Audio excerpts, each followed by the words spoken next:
KOZI rewinds your radio. Radio Lake Chelan, this is Jerry Eisenhart.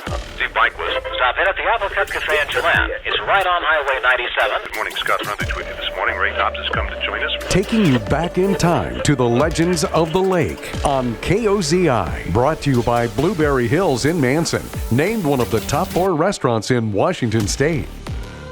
This is Tony Crisetto, and we're rolling the clock way back in this edition of Legends of the Lake, where we return to a 1984 KOZI interview of longtime Lakeside resident Warren Hardware Harris, reminiscing about Chelan, Lakeside, and World War I.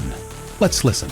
Our guest this morning is Hardware Harris, and Hardware has been around for a good number of years here in the Valley. And tell us a little bit about your family. Where were they from? Berkeley, Kansas. We had a storm cellar. One day my mother gathered up myself and my little tiny brother Nat. We went to the storm cellar. When we come out, we didn't have any farm.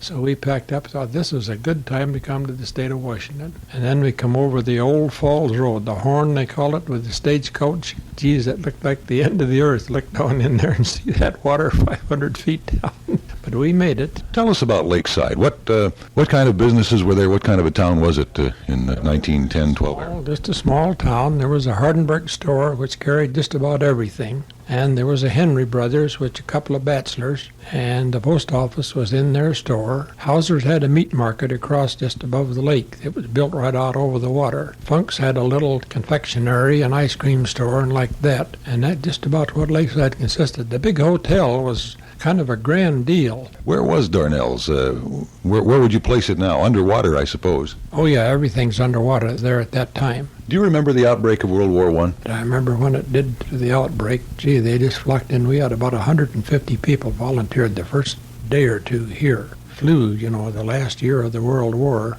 flu was just rampant.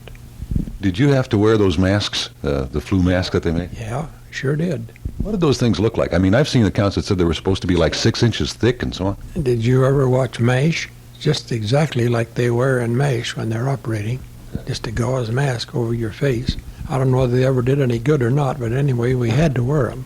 I remember the end of the World War. Man, I tell you, what a celebration. You got the old band out and up and down the streets, and just bangity-bang. Again, our guest this morning has been Hardware Harris, longtime resident of the Lake Chelan Valley, and certainly a lot of fun to chat with. Legends of the Lake on KOZI every Saturday after second cup of coffee and Sundays at 9:15. Brought to you by Blueberry Hills in Manson. And that about wraps it up for today.